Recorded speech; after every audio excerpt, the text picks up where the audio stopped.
اور یہ کہتا ہے کہ کاش میرے بڑے زندہ ہوتے، میں ان کو بتاتا کہ میں نے بدر و احد کا کیسے رسول اللہ کے خاندان سے بدلہ لیا ہے۔ وہاں ایک یہودی جب یہ منظر دیکھتا ہے تو پوچھتا ہے یہ بیبیاں کون ہیں اور یہ سر کس کا ہے اور یہ ایسا عجیب قافلہ کیوں ہے؟ درباریوں میں سے کہا جاتا ہے کہ یہ قافلہ محمد کی بیٹیوں کا ہے اور یہ سر بی بی فاطمہ کے بیٹے کا ہے۔ تو وہ کہتا ہے فاطمہ بنت رسول اللہ جو تمہارے رسول کی دختر تھی، یہ اس کے بیٹے کا سر ہے؟ تو یزید کے دربار میں بیٹھے ہوئے کہتے ہیں ہاں یہ اسی کا سر ہے۔ تو وہ رو کے کہتا ہے کیا تمہیں شرم نہیں آتی؟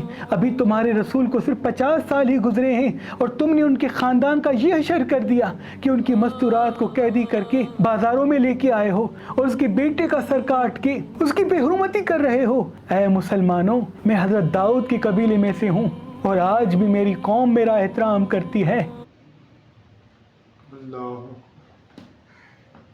جیسے ہی یہ شور یزید کے کانوں تک پہنچتا ہے، یزید اس کا سر قلم کرواتا ہے۔ بس یزید امام حسین کے سر کی بے حرمتی کرتا رہتا ہے۔ اتنے میں امام سجاد فرماتے ہیں اے یزید، جب تو اپنے آباء و اجداد کی تعریف کر رہا ہے تو مجھے بھی موقع دے تاکہ میں بھی ان لوگوں کو بتاؤں کہ میں کس خاندان کا ہوں۔ یزید کے ساتھی کہتے ہیں اے یزید، یہ بیمار لرز رہا ہے، زنجیروں میں جکڑا ہوا، تیرے سامنے کیا کہے گا؟ اس کو بھی موقع دے تاکہ یہ بھی ممبر پہ آ جائے۔ بس امام سجاد ممبر پہ آتے ہیں اور کہتے ہیں تمام تعریفیں اس اللہ کی جس کے قبضہ قدرت میں کائنات کا نظام ہے، اور تمام درود و سلام اس محمد مصطفیٰ صلی اللہ علیہ وآلہ وسلم پر، اس کے دین کے لیے میرے خاندان نے سب کچھ قربان کر دیا۔ امام سجاد اس دربار کو دیکھ کے فرماتے ہیں اے لوگو، میں کعبے کا بیٹا ہوں، میں علی کا پوتا ہوں، میں رسول اللہ کی اولاد ہوں، میں اس کا بیٹا ہوں جس نے خیبر کو فتح کیا،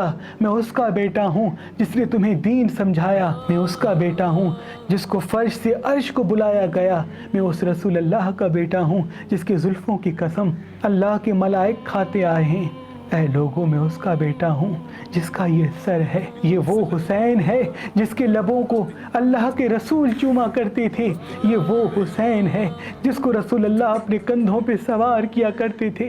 اے لوگوں، میں وہ غریب بیٹا ہوں جس نے اپنے باپ کو ذبح ہوتے ہوئے کربلا کی زمین پہ دیکھا۔ اے لوگوں، میں وہ رسول اللہ کا بیٹا ہوں جس کو قیدی بنا کے آل محمد کی بیٹیوں کے ساتھ بازاروں میں پھرایا گیا، پتھر مارے گئے۔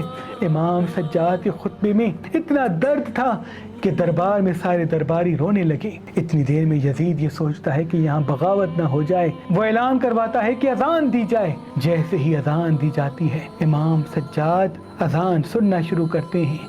جیسے ہی اذان دیتے دیتے اذان دینے والا اشہد ان محمد رسول اللہ فرماتا ہے تو امام سجاد کہتے ہیں ہاں، میں بھی گواہی دیتا ہوں کہ میں اسی محمد کا بیٹا ہوں جس محمد کی بیٹیوں کو یہاں قیدی کھڑا کیا گیا ہے۔ اے لوگو، یہ وہی محمد ہے جن کی یہ بیٹیاں ہیں، اور یہ حسین وہی حسین ہے جن کی رگوں سے رسول اللہ کا خون بہ رہا ہے۔ بس دربار میں بغاوت شروع ہو جاتی ہے اور لوگ یزید سے نفرت کرنا شروع کر دیتے ہیں۔ تاریخ نے لکھا اس خطبے کے بعد رفتہ رفتہ لوگوں کے دلوں میں یزید کی نفرت اتنی بڑھتی جاتی ہے کہ یزید اپنے ہی محل میں قید ہوتا جاتا ہے، اور قیامت تک لوگ یزید سے اور یزیدیت سے نفرت کرتے رہتے ہیں اور امام حسین کی مظلومیت پہ روتے رہتے ہیں، آل محمد کی غربت پہ روتے رہتے ہیں۔ سلام ہو ان بیبیوں پر جو قیدی ہو کے اسلام کو بچاتے ہوئے آئی ہیں، سلام ہو آل محمد پر جنہوں نے سختیاں سہ کر ہمارے لیے اسلام کو بچایا، قرآن کو بچایا، ہمارے ایمان کو بچایا۔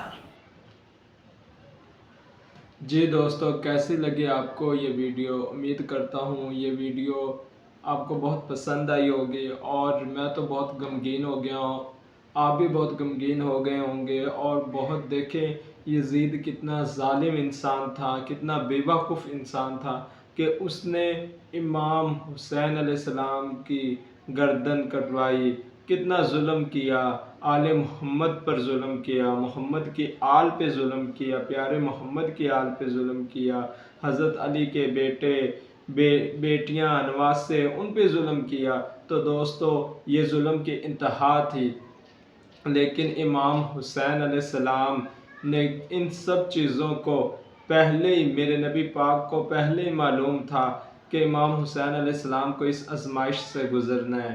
تو دوستو، امام حسین علیہ السلام نے بہت سی قربانیاں دے کر یہ دین بچایا ہے۔ اس دین کی ہمیں رکھوالی کرنی چاہیے، اللہ کی عبادت کرنی چاہیے۔ اور حسین زندہ تھا، زندہ ہے، زندہ رہے گا۔ یزید مردہ آباد تھا، مردہ آباد ہے اور مردہ آباد رہے گا۔